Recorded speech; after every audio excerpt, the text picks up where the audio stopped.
तो आज हम आपको बताएंगे कक्षा 12 हिंदी पद्यांश कवि का एक रह गया था। मैंने आपको दो तो बता दिए थे, जयशंकर प्रसाद और मैथिली शरण गुप्त का बता दिया था। आपको सिर्फ एक और याद करना है, महादेवी वर्मा जी का। आपको ये याद करने के बाद फिर एक भी जीवन परिचय याद करने की ज़रूरत नहीं रहेगी और आपके पूरे के पूरे 5 नंबर क्लियर हो जाएंगे। ये बहुत ही ज़्यादा महत्वपूर्ण है, तो आप इसे इग्नोर बिल्कुल भी मत करना। तो मैं आपको यहाँ पर इनका जन्म स्थान बता रही हूँ। मतलब ये तो आप समझ ही गए होंगे कि शॉर्ट फॉर्म में लिखना है, ये आपको पेपर में ज़रूर ही लिखना है, ठीक है। आपको ये बिल्कुल साफ साफ राइटिंग में लिखना है, जैसा कि मैंने लिखा आपको सेम ऐसा ही लिखना है अपने पेपर में। तो ऐसा मैंने यहाँ पर लिखा है, इनका जन्म हुआ था, जन्म सन 1907 ईस्वी को हुआ था और जन्म स्थान है फर्रुखाबाद। उपाधि क्या मिली इन्हें? पद्म भूषण। और पुरस्कार कौन कौन से मिले? भारत भारती, यामा पर ज्ञानपीठ पुरस्कार भी मिला इन्हें। और इनकी मृत्यु हुई 11 सितंबर 1987 ईस्वी को। आपको ये तो लिखना ही, मतलब मेन छांट कर लिख देना आप। इनका जीवन परिचय पर आते हैं। अब इनका जीवन परिचय क्या है? यहाँ पर लिखा है, महादेवी वर्मा का जन्म ये फर्रुखाबाद, आप इसे देख लेना ठीक से, ये लिखा है, ये देखो, फर्रुखाबाद के एक शिक्षित परिवार में सन 1907 ईस्वी को होलिका दहन के दिन हुआ था। मतलब होली होती है ना, तो पहले तो एक दिन मतलब वो कचौड़ी पुआ वगैरह बनाती हैं और दूसरे दिन को होलिका दहन होता है ना, उस दिन हुआ था इनका जन्म। और कब हुआ था? कहाँ हुआ होता?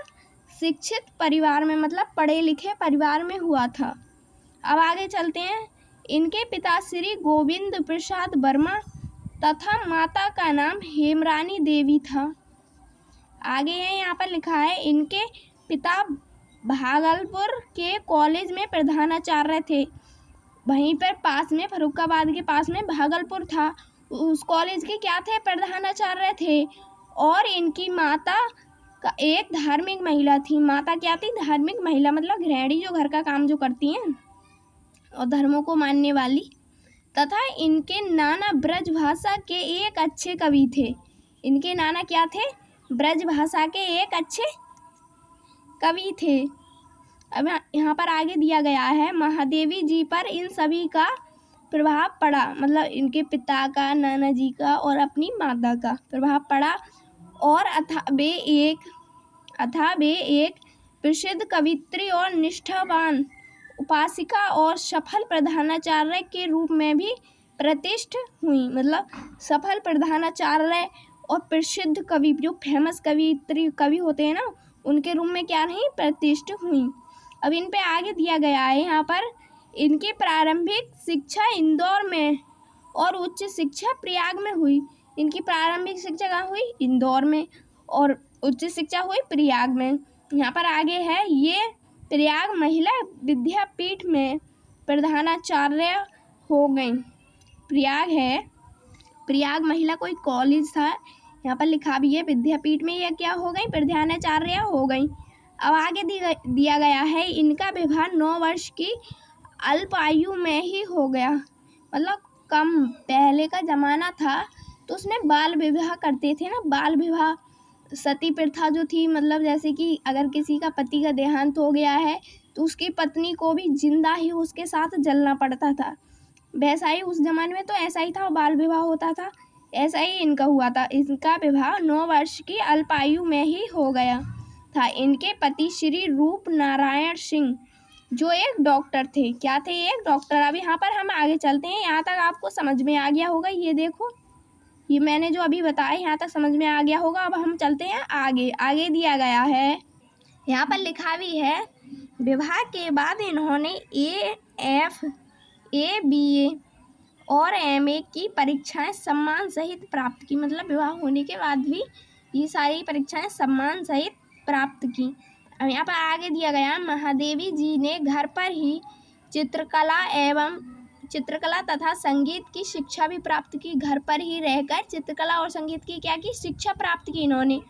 अब आगे दिया गया है यहाँ पर, तथा इन्होंने नारी स्वतंत्रता के लिए, मतलब जो नारियों को पहले पढ़ने नहीं दिया जाता था, उन्हें बोलने तक का अधिकार नहीं था, उनके लिए क्या किया इन्होंने? संघर्ष किया। एवं भारत के राष्ट्रपति से इन्हें पद्म भूषण की उपाधि प्राप्त की। मतलब भारत के राष्ट्रपति ने इन्हें पद्म भूषण की उपाधि से भी सम्मानित किया।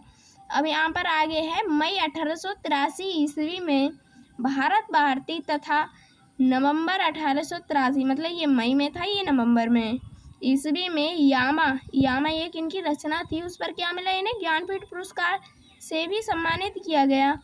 आगे है यहाँ पर 11 सितंबर 1887 ईस्वी को इनका स्वर्गवास हो गया, मतलब इनकी मृत्यु हो गई।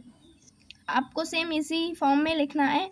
देखो यहाँ पर मैं यहाँ पर बता रही हूँ, आपको यहाँ पर अपनी कॉपी में लिखते चलना है। मतलब ये वीडियो देखो तो आपके हाथ में कॉपी पेन होनी चाहिए जरूर ही, क्योंकि आपको ये नोट करते चलना है। अगर आपने एक बार नोट कर लिया ना, तो आपको एक बार और फेरने की ज़रूरत पड़ेगी, बाकी आपको ये याद हो जाएगा। देखो हिंदी एक कहानी के रूप में है, हिंदी को तो आप आसानी से ही याद कर सकते हो, इसका सिर्फ कॉन्सेप्ट समझना है, बाकी आपको याद हो जाएगा।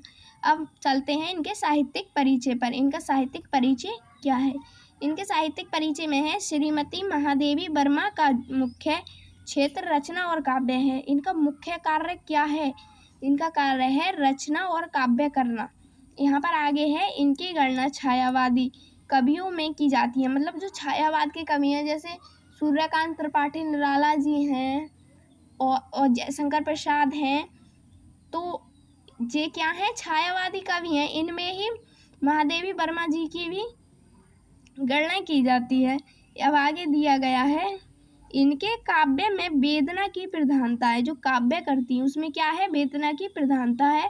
काव्य के अतिरिक्त इनकी बहुत सी श्रेष्ठ गद्य रचना है। मतलब वैसे ये पद्यांश की कवि हैं, मतलब पद्यांश की कवित्री हैं, तो इसने पद्यांश के बारे में लिखा होगा इन्होंने, लेकिन इन्होंने यहाँ पर लिखा है श्रेष्ठ गद्य रचनाएं। गद्यांश में भी इन्होंने बहुत ज़्यादा रचनाएं की हैं। यहाँ पर आगे लिखा है, इन्होंने प्रयाग में साहित्यकार संसद की स्थापना करके, प्रयाग में मतलब जहाँ से इन्होंने शिक्षा पूर्ण की अपनी, उसमें क्या किया, साहित्यकार संसद की स्थापना की। किस लिए की? साहित्यकारों को मार्गदर्शन कराने के लिए, जो साहित्यकार होते हैं उनको मार्गदर्शन, रास्ता दिखाने के लिए। अब यहाँ पर लिखा है, इन्होंने चांद पत्रिका का संपादन किया। जो चांद एक पत्रिका लिखी इन्होंने, उसका क्या संपादन किया।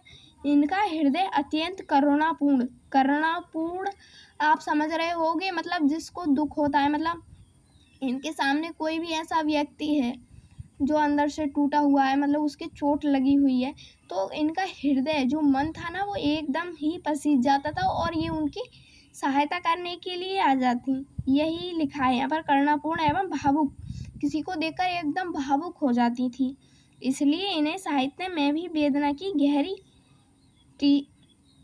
यहाँ पर और कुछ है, गहरा ज्ञान है।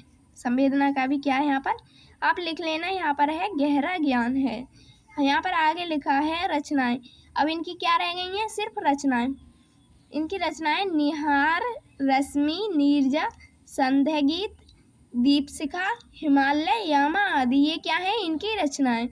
उम्मीद है आपको यहाँ तक ये समझ में आ गया होगा। देखो मैंने इसको, मतलब जो महादेवी वर्मा जी का जीवन परिचय है, इन्होंने अपनी जीवन में बहुत सारे कार्य किए, तो इनका जीवन APJ अब्दुल कलाम की ही तरह है, मतलब उतना ही बड़ा है, क्योंकि इन्होंने स्त्रियों को स्वतंत्रता दिलाने के लिए भी लड़ी थी ये। तो उम्मीद है आपको ये समझ में आ गया होगा। अगर अच्छा लगे हमारा वीडियो तो हमारे चैनल को एक लाइक और सब्सक्राइब ज़रूर कर देना। Thank you.